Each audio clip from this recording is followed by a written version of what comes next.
محمد علی جوہر کے ایک شعر کے حوالے سے کہا کہ قتل حسین اصل میں مرگ یزید ہے، اسلام زندہ ہوتا ہے ہر کربلا کے بعد۔ میں نے کہا بالکل محمل شعر ہے، اسلام مرا ہی نہیں تھا، زندہ ہونے کا کیا سوال؟ اور اگر کسی درجے میں مزمحل یا زخمی ہوا تھا تو وہ تو رہا، کربلا کے بعد بھی رہا، یزید کی حکومت بھی رہی، بنو امیہ کی حکومت بھی چلی، کوئی تبدیلی تو نہیں آئی۔ یہ کیا کہہ رہے ہیں؟ اسلام زندہ ہوتا ہے کربلا کے بعد؟ میں نے کہا اسلام مرا نہیں تھا۔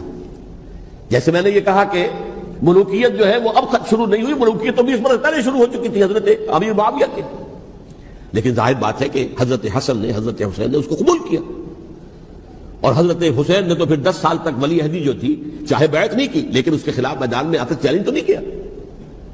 اس اعتبار سے یہ معاملہ جو ہے اسلام زندہ ہوتا ہے کربلا کے بعد، یہ بے تکی بات ہے۔ ہاں، حضرت شاہ اسماعیل شہید رحمۃ اللہ علیہ کی اگر میں تشبیہ کو، تمثیل کو سامنے رکھوں تو اسلام کی عمارت 6 منزل ہے، 6ٹھی منزل ٹاپ کی وہ گر گئی، 5 منزلیں انٹیکٹ تھیں، اسلام مرا نہیں تھا۔ عدالت میں شریعت کے مطابق فیصلے ہو رہے تھے، قاضی تھے، مفتی تھے، شریعت نافذ تھی، اسلام کہاں مرا تھا؟ جبکہ خود کہہ رہے ہیں علامہ کلب صادق کے ایک مفتی کے فتوے سے حضرت حسین کو قتل کیا گیا۔ اب وہ مفتی کی رائے، اس کی بدنیتی ہو، جو بھی ہو، وہ جانے، اللہ جانے، لیکن عام مسلمان کیا کریں؟ اس پہلو سے اسلام مرا نہیں تھا۔ ہاں، ایک منزل گر گئی تھی، وہ گری رہی، 1000 برس تک گری رہی، یہاں تک کہ آ کر مغربی امپیریلزم نے اس کے گرایا، ملوکیت کا معاملہ ختم کیا، اور وہ جبرین ملوکیت دوسری آ گئی، ورنہ وہی سب بادشاہی چلی ہے۔ بلکہ دور بنو امیہ میں وہ بادشاہی پوری طرح اس نے بالوں پر نہیں نکالے تھے، اصل باروں پر تو اس نے نکالے ہیں دور بنو عباس میں آ کر، اور پھر سلاطین جو ہے ترک، جو خلفاء ہے ان کا بھی بادشاہت تھی، اور کیا تھا، وہ خلافت تو نہیں تھی۔ تو یہ تو اسلام میں جو بھی نقص واقع ہو گیا تھا، کبھی واقع ہو گئی تھی، وہ جو کی تو برقرار رہی، اس کو بھی تسلیم کیا۔ میں اللہ کا شکر ادا کر کے کہتا ہوں کہ دونوں حضرات، دونوں شیعہ دانشور اور بڑی اعلیٰ سطح کے جو شیعہ عالم تھے، انہوں نے اس بات کو تسلیم کیا اور میری اس بات کو چیلنج نہیں کیا۔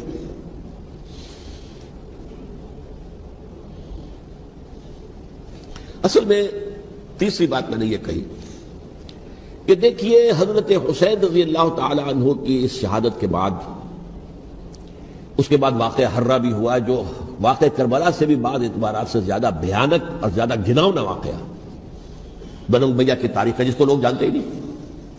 مدینہ کے کچھ لوگوں نے بغاوت کی اور انہوں نے اس کے خلاف فوج بھیجی، اور فوج کو جب مدینہ فتح کر دیا، 3 دن کے لیے حلال کر دیا، جو چاہو کرو، یہاں جسے چاہو مارو، جسے چاہو لوٹو، جس کا گھر چاہو برباد کرو، جس عورت کو چاہو ریپ کرو،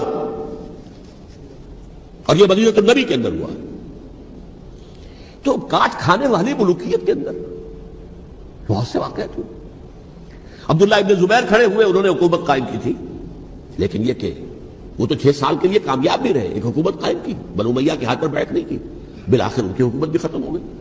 پھر حضرت زید کھڑے ہوئے، انہوں نے بغاوت کی، وہ بھی ناکام رہ گئے۔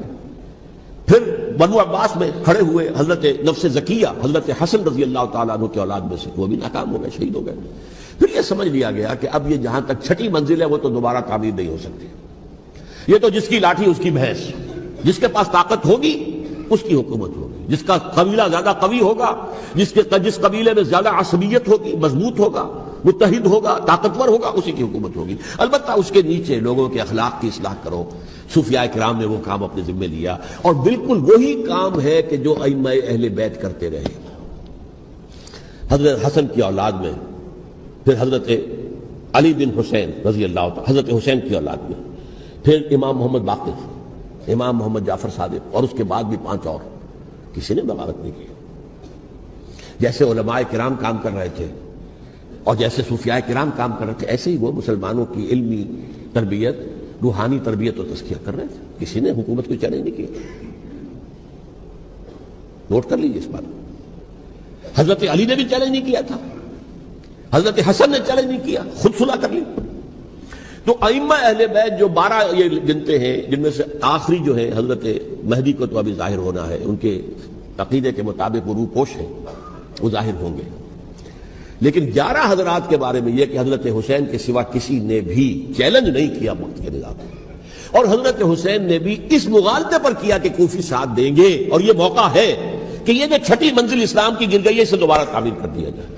انہوں نے خلافت کا دعویٰ نہیں کیا تھا، یہ انہیں عوام کو مغالطے میں مبتلا کیا گیا کہ یہ خلافت کا مدعی ہو کر سامنے آیا. جیسا کہ میں نے آپ سے کہا تھا امیر معاویہ نے حضرت علی کے عہد خلافت میں کبھی خلافت کا دعویٰ نہیں کیا. مدعی خلافت نہیں تھے وہ تو یہ کہتے تھے کہ قاتلان حسین جو ہے قاتلان عثمان کو سزا دو، قصاص دو، بس.